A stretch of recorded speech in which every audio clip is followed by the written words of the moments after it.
Here's a gift for you, $2,000. After giving birth, when my husband and I returned to his parents' house, my mother-in-law handed us an envelope saying it contained a gift of $2,000 as a celebration of the birth.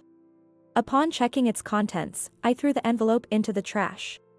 This is how they treat me after enduring days of being demeaned by her and senior employees. What are you doing? Apologize to mom. In a panic, my husband scolded me, but I sharply retorted. Can you say the same after seeing this? Upon checking the contents of the envelope, he glared at his mother with an anger I had never seen before. And then, he made a certain decision. My name is Sarah Miller, 28 years old. I had an arranged marriage with my husband, Alex. Alex, 2 years my senior, is the eldest son of a bakery, raised strictly as the heir, but he's a very calm and kind person. From the first meeting, I was drawn to his kindness. I want to share the beauty and delicate taste of our cakes with people all over the world, that's why I'm a pastry chef. Will you join me in fulfilling this dream? Instead of an engagement ring, he presented me with a cake designed with me in mind, saying this. Moved to tears, he continued. When we're married, Sarah, you'll work as the manager of our shop. Also, we'll have to live with my parents at our family home. Is that okay with you? Living with the in-laws was a condition of our marriage. Marriage to an heir comes with its challenges. But with Alex by my side, everything will surely be okay. This is what I thought, and I accepted his proposal. Thus, we became husband and wife. As promised, after the marriage, we began our life living with his parents in the residence attached to the bakery. Sarah, since you've married into this family, you must be prepared for it. As a manager, make sure to act without any blunders. Yes. From the day I started living with them, my mother-in-law, Kate, immediately started with her strict words. The sweet married life I had dreamt of did not exist in this world. Sarah, how many times do I have to tell you? Remember our traditions properly. As a manager, you need to act more responsibly. Having someone who needs so much attention marry into the family, I feel sorry for the boss. Day after day, I was demeaned by her and a senior female employee, Jade. My father-in-law, not much of a talker, didn't say much, but in his presence, the tension would skyrocket. And I would become so nervous that I'd make mistakes. Seeing me like this, he would sigh blatantly. There was no place in this house where I felt at peace. But I'll work hard to be recognized by everyone soon, and stand beside Alex without feeling ashamed. This feeling alone was what supported me. Then, I discovered I was pregnant. Take good care of yourself and give birth to a fine heir. Starting with Kate, everyone began to be considerate of my condition. At the 5-month pregnancy checkup, upon finding out the gender of the child, I immediately shared the news with my in-laws and Alex during dinner. The baby in my belly is a girl. Everyone's movements halted for a moment. A girl? Ah, a girl, huh? Huh? No words of congratulations came from anyone. Alex, avoiding eye contact with anyone, kept his head down and continued eating his dinner silently. I was taken aback by everyone's reaction. Does the heir have to be a boy? Unable to understand the Miller family's way of thinking, I just shoveled my dinner into my mouth, feeling frustrated. From the next day, everyone's attitudes changed drastically. Pregnancy isn't an illness, don't pamper yourself and make sure to work hard. As soon as they found out the baby was a girl, the demeaning comments and being overworked by Kate and Jade returned. Why can't a girl be the heir to a bakery? It's truly pitiful that my child will be born into a situation with so little celebration. I worry for her well-being. And I firmly resolve to protect her no matter what. Alex, I think you've noticed too. Ever since I married into this family, I've been demeaned every day by your mother and Jade. Their attitudes since finding out the baby is a girl have been truly unbearable. One day, unable to hold back any longer, I finally spoke up to him. He looked troubled. Sarah, I'm sorry. I'm still in training.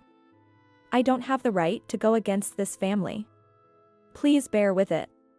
If you learn the work faster, I'm sure they will stop saying anything. I'm really happy about our baby, whether it's a boy or a girl. Please take care of yourself.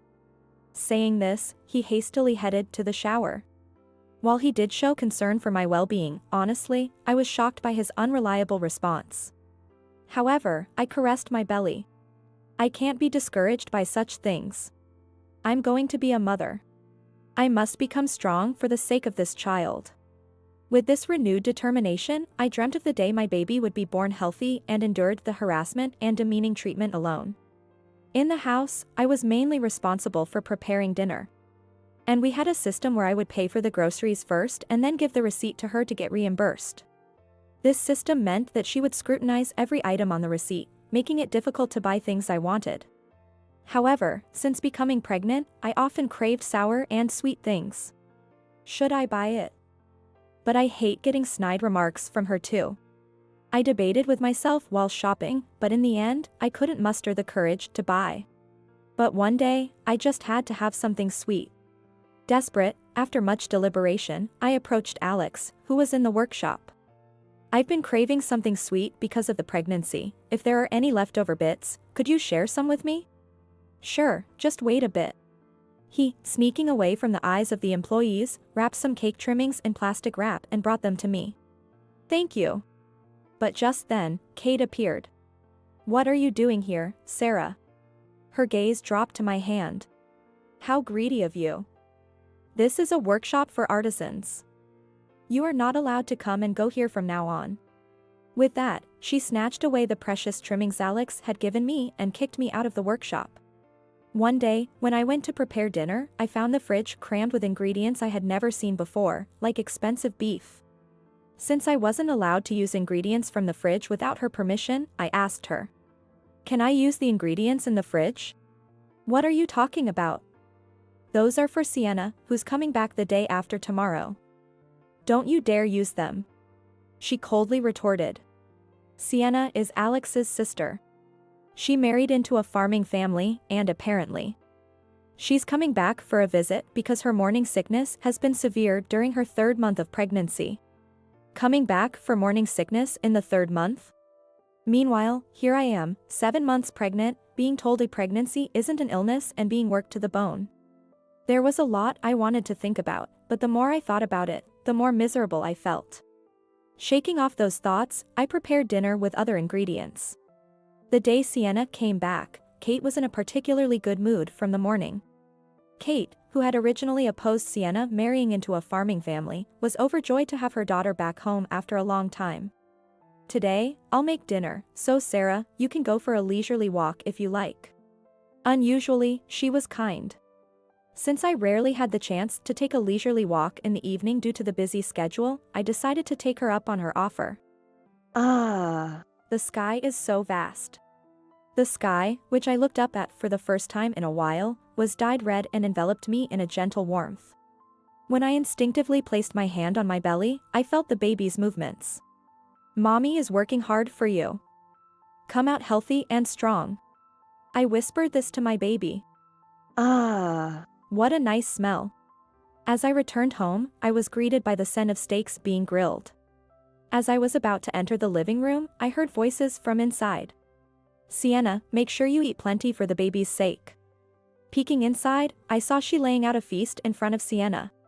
At the table, my father-in-law and Alex were seated, silently eating their steaks. What about Sarah's portion? Just as he looked up and our eyes met, he asked this. Oh, it's okay. I've made some soup for her. At her reply, Alex said nothing and looked away from me. So, there's no steak for me. Unable to bear it, I quietly made my way to our bedroom without anyone noticing. I'm also pregnant like Sienna, yet no one tells me to eat plenty. Confronted with the reality of being ostracized, I couldn't hold back my tears any longer. Why do I have to be treated like this? Neither I nor my unborn child is welcomed in this house. I just want to leave this place. The tears wouldn't stop flowing. After a while, Alex came in with a cold steak. I sneaked out my portion for you. It's cold, but I'm sorry for making you feel even sadder because my sister came. He apologized, seeming genuinely remorseful. I wish I could stand up to them more. I've always had a hard time dealing with my mom and sister. Mom had a tough time with grandma. So she probably thinks this is just how mother-in-law and daughter-in-law relationships are. Sienna has always been jealous of me for being the pampered eldest son and has been mean to me behind the scenes since we were kids. They're both so stubborn and troublesome, I honestly don't want to deal with them. Your family issues are none of my concern. Though he apologized, I realized that he wouldn't be able to protect me or our child in the future. His unreliability made me feel even more miserable. Despite having no appetite, he urged me to eat the steak. For the sake of our baby, I tearfully forced myself to eat the cold steak. Despite being high-quality meat, I couldn't taste anything. I mechanically chewed and somehow managed to swallow it. Life became even harder after Sienna's arrival. "Sarah, get this for me." Kate didn't hesitate to boss me around, despite my large belly. "Sienna, you should rest until her morning sickness subsides." Meanwhile, she took advantage of being pampered by them and lazed around the house all day. Even though we're both pregnant, and my belly is even bigger. It's frustrating, but all I can do is silently endure for now.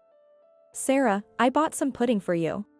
Perhaps feeling sorry for me enduring such harsh treatment, Alex began secretly buying me things I craved, which was a small consolation.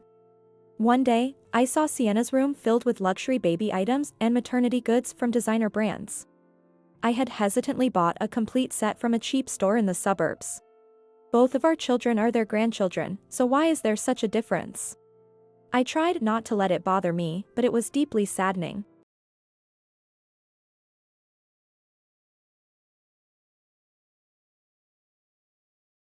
Then, on December 20th, I finally gave birth to a girl. Alex was overjoyed, tears streaming down his face. "I'll become fully capable soon and protect you and our daughter." Alex promised me this. Upon returning to their house after being discharged from the hospital, to my surprise, she welcomed me with a smile. "Let me hold her for a bit." I handed the baby over to her, who, having raised 2 children herself, expertly served her. Grandchildren are indeed precious, after all. Seeing her behavior, I felt a bit relieved. After a while, she returned the baby to me and took an envelope out of her pocket, handing it to Alex. "This is a gift, $2,000. "What, that much?" I was surprised, but Alex didn't seem too shocked. "Maybe in this family, it's normal to give that amount as a gift." He handed me the envelope without checking its contents, so after placing the baby in the crib, I took it. And I checked the contents, just in case. "What? What is this?" She smirked and looked away from me. "Enough is enough." I threw the envelope into the trash can. "Hey, what are you doing?" "Apologize to Mom." He was flustered. "Can you still say the same after seeing this?" I picked up the envelope I had thrown away and showed its contents to him. Upon seeing the contents, he frowned. Instead of $2,000, the envelope contained receipts and bills for the luxury groceries and maternity items they had prepared for Sienna. "What is this about, Mom?" Even he raised his voice. "It's only natural for the eldest son and his wife to pay for our household expenses." She, unashamed, laid out her absurd logic. "Why should we pay for maternity items and baby goods for Sienna, who left her home for her marriage?" I couldn't stay silent any longer. I decided to leave this house with my child. Then, Alex spoke in a low voice. "I'm leaving this house." "What?" The room went silent, and everyone, including me, looked at him. Alex glared at her with an anger I had never seen before. "What do you take us for?" "I've always been dissatisfied with how you've treated Sarah, how you reacted when you found out our child was a girl. And your constant interference in the shop's management. I thought I'd endure it silently until I became capable of protecting the cake shop as its eldest son. But I've reached my limit. We're leaving this house. We won't take over the shop. Thank you for everything until now." Alex said this and bid farewell to his parents. Stunned by the unexpected turn of events, they were speechless for a while before silently leaving the room. "Sarah, I'm really sorry for everything until now. I will protect you and our child. I've decided to leave this house on my own accord. But will you stay by my side?" Alex, back to his usual gentle self. "Yes. Thank you for protecting us." Let's overcome any difficulties together as a family of 3. The next day, Alex immediately started looking for a new home, and within a week, we began our new life as a family of 3. Our new home was a modest apartment, but for me, it was a blissful space where both my mind and body could relax. See, make sure you eat plenty and get proper rest whenever you can. And to my surprise, our new home was just a 5-minute walk from my parents' house. Really, Alex is such a wonderful person. It's rare to find someone who can openly express their vulnerabilities and ask for help as an adult. According to my mom, Alex had explained everything to my parents the night he decided to leave his family home, apologized, and asked for their support in the future. You can always rely on us. We're also very happy that you're living so close by. Touched by her kindness, I cried. Meanwhile, Kate occasionally contacted Alex, asking him to bring the grandchild for a visit, but Alex only sent pictures of the baby.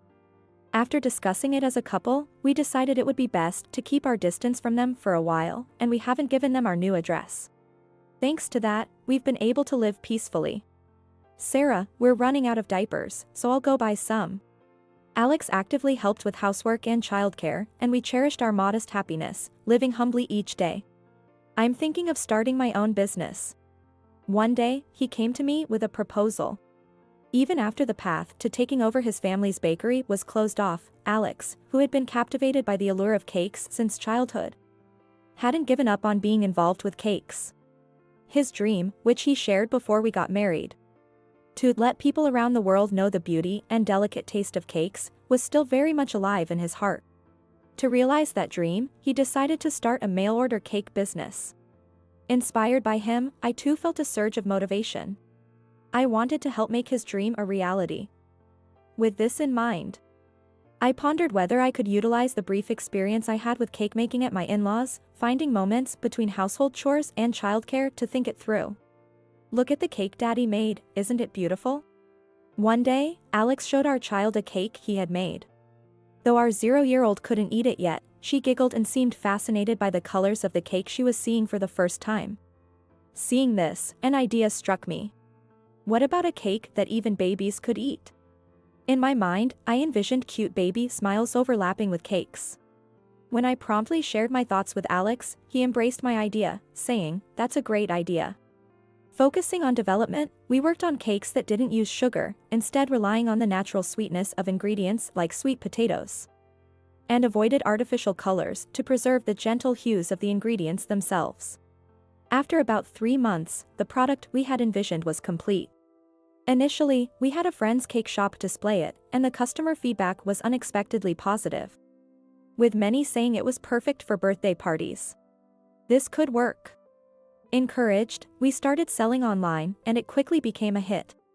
The media picked up on it, and our company grew steadily. While we were fully occupied with childcare and the business until it took off, by the time our daughter turned 2, the company had stabilized and was generating a steady income. With more breathing room, I began to think about my in-laws, whom we hadn't been in touch with for nearly 2 years. Apparently, after we left, Sienna developed pregnancy-induced hypertension and was hospitalized. Eating too much high-calorie food and high-quality meat provided by them, combined with a lack of exercise, probably wasn't good for her. She was put on strict bed rest and dietary restrictions, leading to a difficult pregnancy. Well, everyone must have been relieved when a healthy boy was born. However, the misfortunes continued, and the family cake shop closed down after Alex left, as it couldn't sustain itself. What happened to your parents after closing the shop? When I asked Alex, it seemed they were living modestly on their pensions. Though we don't have many good memories, they did raise Alex, after all. 2 years had passed since we left the in-laws, and as our anger subsided, we decided to gift each of our in-laws $2,000 for their birthdays. The amount was a nod to the $2,000 she mentioned for the birth celebration. We didn't know if she remembered, but if she did, we hoped it would remind her to reflect on her actions. Later on, Alex received a call informing us that the registered mail with the celebration money had arrived. They were reportedly very pleased. We're not ready to visit them yet, but perhaps time will heal these wounds. As long as we live with pride, things will move in the right direction. With support from my parents, I can focus on cakes alongside Alex, even during this challenging phase of childcare. Mommy, is this my cake? Yes, Rose. Isn't the rose petal beautiful? Do you like it? Delicious. Happy. My daughter touched her cheek with a blissful expression. This cake, developed to melt in the mouth without needing to be chewed, is perfect for a 1-year-old. We created a cute cake modeled after rose petals. Just like our child, I hope this cake becomes something that brings smiles to everyone's faces. Mommy, here, ah. She fed me a piece of the cake. The gentle sweetness melted in my mouth. I love that face, Mommy. With a mouthful of cake, I wished for these moments of happiness to reach people all over the world.